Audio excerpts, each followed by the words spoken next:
అసలు తల్లి ప్రేమ ఏంటి అనేది మనకి వెంకటరెడ్డి గారు చెప్తారు. సో వెంకటరెడ్డి గారు ఏమంటారు? ప్రస్తుతం కేబినెట్ లో తీసుకున్నటువంటి డెసిషన్ అయితే ఇది ఖచ్చితంగా కూడా డిసెంబర్ 2 లేదంటే 3వ వారంలో ముఖ్యంగా ప్రజాపాలన వారోత్సవాలు డిసెంబర్ 1 నుంచి నిర్వహించాలని కేబినెట్ డెసిషన్ తీసుకుంది. వాటి తర్వాత ఎలక్షన్స్కి వెళ్ళేటటువంటి అవకాశం కనిపిస్తుంది. ఖచ్చితంగా కూడా పార్టీ పరంగా అయితే ఇచ్చేటటువంటి యోచనలో ఉన్నారు. అంతిమంగా కాంగ్రెస్ పార్టీ మాత్రం మీ వైపే చేయి చూపిస్తున్నటువంటి పరిస్థితి. రాజ్యాంగ సవరణ చేసే అధికారం కూడా ప్రస్తుతం కేంద్రంలో ఉన్నటువంటి మీకు మాత్రమే ఉన్నది. ఎవరిని అడిగినా కూడా భారతీయ జనతా పార్టీ ఈ విషయంలో ముందడుగు వేయట్లేదని మిమ్మల్ని నిందిస్తున్నారు. ఏ రకంగా తీసుకుంటారు నిందల్ని? అందరికీ నమస్కారం. ఇప్పుడు కాంగ్రెస్ పార్టీకి ఏ అవకాశం లేదు, ఏ ఆలోచన లేదు, ఏ ఆప్షన్ కూడా లేదు, గత్యంతరం కూడా లేదు. ముందు నుంచి చెప్తా ఉన్నాం కదా, వీళ్ళు ఇచ్చిన ప్రామిస్ ఏదైతే ఉందో ప్రామిస్ అది ఫుల్ఫిల్ కాలేదు అని చెప్పి వాళ్ళకి తెలుసు. కానీ వాళ్ళు ఇచ్చారు. ఎందుకంటే ఇదే ప్రామిస్ కర్ణాటక రాష్ట్రంలో కూడా 2015లో ఇదే విధంగా ఇచ్చారు. కానీ ఏమైనా జరిగింది? అక్కడ సర్వే చేశారు, రిపోర్ట్ వచ్చింది, రిపోర్ట్ బయట పెట్టలేదు. ఇప్పటివరకు దాన్ని అమలు చేయలేని పరిస్థితిలో దాన్ని ఉన్నారు. సో అలాంటిది మళ్ళీ దాన్ని తీసుకొచ్చి తెలంగాణ రాష్ట్రంలో మేము 42% బీసీలకు ఇస్తాం, రిజర్వేషన్ ఇస్తామని చెప్పి కామారెడ్డిలో ఏదైతే పెట్టారో అది డెఫినెట్ గా మోసం చేయడానికి చేసిన ప్రయత్నమే ఇదంతా. ఎందుకు అంటే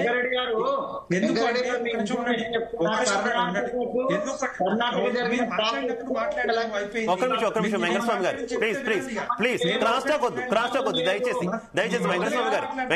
ప్లీజ్ క్రాస్ టాక్ వద్దు. మనం ఇంకా స్టార్టింగ్ డిబేట్ లోనే కదా ఉన్నాం. ఒక్కసారి ఇక్కడ జరిగిన ప్రాసెస్ కు సంబంధం లేదు. అది ఓకే, మీ పాయింట్ ఏం తీసుకున్నారు? ప్లీజ్ ఇంకా క్రాస్ టాక్ వద్దు ప్లీజ్. కర్ణాటకలో ఏమి ఇస్తున్నారు? కంటిన్యూ వెంకటరెడ్డి గారు. అది మీరే చెప్పాలి. కర్ణాటకలో ఎందుకు సర్వే చేసారు, ఎందుకు రిజర్వేషన్ ఇస్తా అని చెప్పారు, ఇక్కడ ఎందుకు చెప్పారు, అది మీకు తెలియాలి, మీరు చెప్పాలి. అదే సమాధానం. దానికి దీనికి కొంత ఎందుకు లేదు చెప్పండి. చెప్పండి దానికి కొంత ఉండబట్టే చెప్తున్నా. ఉండబట్టే చెప్తున్నాను. నేను ఏమంటున్నా, అక్కడ చేయలేని పరిస్థితి ఇక్కడ చేస్తానని మీరు చెప్పారు. 42% ఇస్తా అన్నారు, ఇవ్వలేని పరిస్థితులు ఉన్నారు. మీరు ఇప్పుడు ఏమంటారు? కోర్టు మొట్టికాయలు వేసింది, 50% మించి ఇవ్వలేము, మోసం చేసింది. మీరు మోసం చేసి రాజ్యాంగం గురించి మీరు మధ్యలో ఇట్లా మాట్లాడితే డిబేట్ వెంకటరెడ్డి గారు, వెంకటస్వామి గారు ప్లీజ్ వెంకటస్వామి గారు నేను 1 by 1 అందరికి అవకాశం ఇస్తాను. మీరు కౌంటర్ చేద్దరు కానీ, డెఫినెట్ గా మీరు కౌంటర్ చేద్దరు కానీ వెంకటస్వామి గారు పాయింట్ టు పాయింట్ వద్దు, దయచేసి పాయింట్ టు పాయింట్ వద్దు.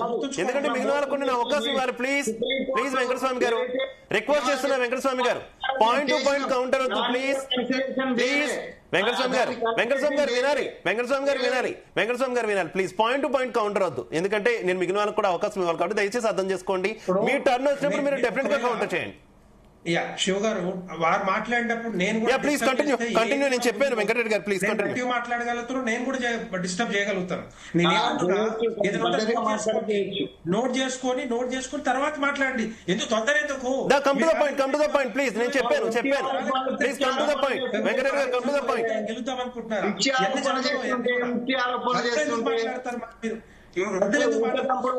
అర్థం కావట్లేదు.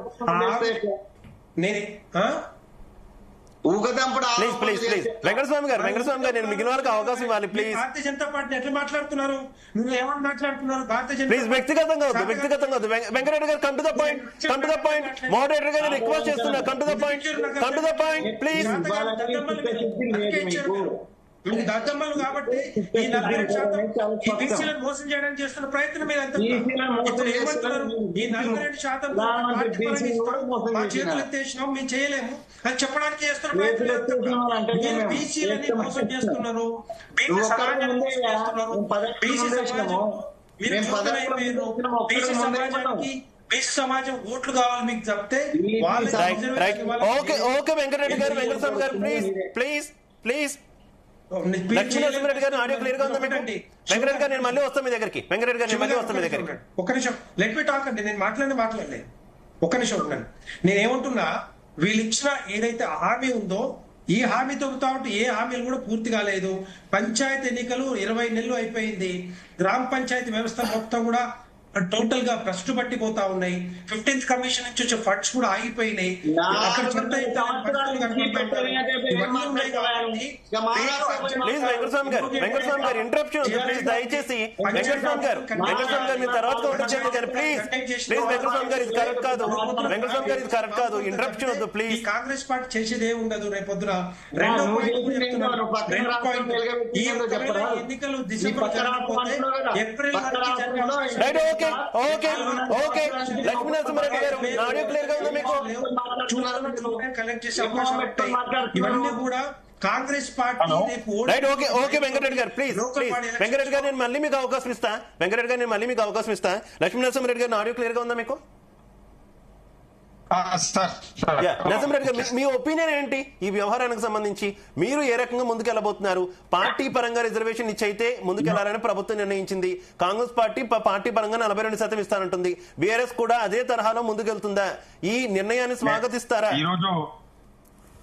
ఈరోజు ఏదైతే లైవ్ డిబేట్ లో పాల్గొంటున్నటువంటి ప్యానల్ సభ్యులందరికీ, అదే విధంగా జీ తెలుగు న్యూస్ ప్రేక్షకులందరికీ కూడా నమస్కారాలు తెలియజేస్తా ఉన్నాను. మరి రాష్ట్రంలో కాంగ్రెస్ ప్రభుత్వం ఏర్పడి 2 సంవత్సరాలు కావస్తున్నది. ఈ 2 సంవత్సరాల కాల వ్యవధిలో మరి స్థానిక సంస్థల ఎన్నికల పేరు మీద ఇప్పటికీ 3 సార్లు సినిమా విడుదల చేసిరు, విఫలమైపోయారు కాంగ్రెస్ నాయకులు. మరి ఇది 4వసారి సినిమాను మళ్ళీ ఈ రోజు తెర మీదకి తీసుకొచ్చినారు. స్థానిక సంస్థల ఎన్నికలు నిర్వహిస్తాము డిసెంబర్లో అని చెప్పి. ఇది కూడా వాళ్ళు ఎన్నికలు నిర్వహించేది లేదు, వాళ్ళు పెట్టేది లేదు, ముందుకు పోయేది లేదు. కేవలం కాలయాపన చేసేటువంటి పరిస్థితే కనిపిస్తా ఉన్నది. ఎందుకంటే వాళ్ళు 6 గ్యారంటీలు అని చెప్పి డిక్లరేషన్లు చేయడం జరిగింది ఎన్నికల హామీల. 6 గ్యారంటీల తర్వాత మాట్లాడదాం. మీరు ఆ 10 సంవత్సరాల నుంచి వెంకటస్వామి గారు మీరు మాట్లాడినప్పుడు మేము మాట్లాడలేదు. మీరు మాట్లాడినప్పుడు మేము మాట్లాడలేదు. లేదు మీరు మాట్లాడినప్పుడు నేను మాట్లాడలేదు. పార్టీ పరంగా కాదు. నువ్వు ఎన్నికలకు పోయేనాడు కూడా నేను పార్టీ పరంగా ఇస్తా అని చెప్పేది ఉండే. నువ్వు ప్లీజ్ నువ్వు ఎన్నికలకు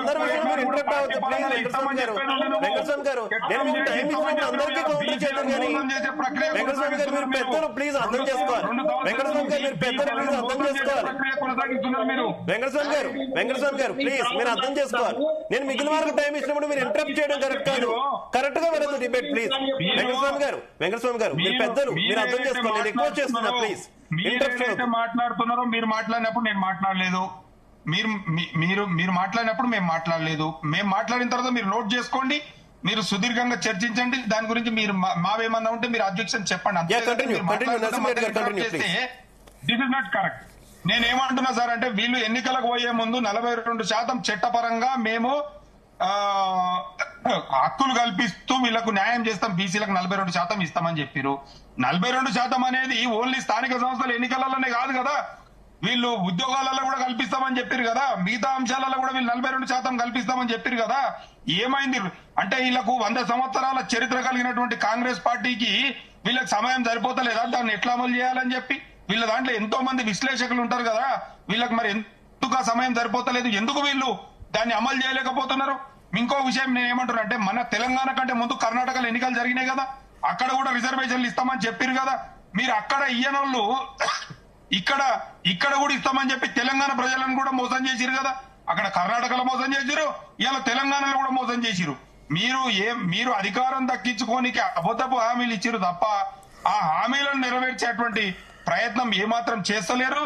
అది మీ వల్ల సాధ్యం కూడా కాదని చెప్పి కూడా నేను మీడియా ద్వారా నేను తెలియజేస్తా ఉన్నాను. ఖచ్చితంగా మేము ఒకటే చెప్తా ఉన్నాం మీ జీ న్యూస్ ద్వారా, ఏదైతే కామారెడ్డి డిక్లరేషన్ ఇచ్చిరో 42% చట్టపరంగా ఇస్తేనే మేము దానికి ఏకీభవిస్తాము, దాన్ని మేము ఆమోదిస్తాము. అంతేగాని పార్టీ తరఫున ఇస్తాము, మాకు ఇష్టం ఉన్న దగ్గరనే ఇస్తాము. నరసింహారెడ్డి గారు తప్పనిసరి పరిస్థితుల్లో కోర్టులు కూడా ఇన్వాల్వ్ అయి ఉన్నటువంటి నేపథ్యంలో ఖచ్చితంగా కూడా ఎన్నికలకు వెళ్లాల్సిన పరిస్థితి కూడా ఉంది కదా. అటు పోనీ అభివృద్ధి కూడా కుంటుపడిపోయినటువంటి పరిస్థితి. మీరు ఏ రకంగా ముందుకెళ్తారు? ఎన్నికలు తప్పనిసరి అయితే మీరు ఏ రకంగా ముందుకెళ్తారు? పార్టీ పరంగా బీఆర్ఎస్ సిద్ధంగా ఉందా 42% ఇవ్వడం? మేము మొదటి నుంచి మేము ఒకటే చెప్తున్నాం సార్, మేము కోర్టులను గౌరవించాలి. అదే విధంగా మీరు ఇచ్చినటువంటి హామీని కూడా మీరు నిలబెట్టుకోవాలి. మీరు ఇచ్చినటువంటి హామీని మీరు నిలబెట్టుకోనికే ప్రయత్నం 2 సంవత్సరాల నుంచి చేయక మీరు 2-3 నెలలకు ఒకసారి ఒక సినిమా విడుదల చేసినట్టు ప్రజలను డైవర్షన్ పాలిటిక్స్ చేయనీకే దాన్ని ఒక కంటిన్యూటీ ప్రాసెస్ లాగా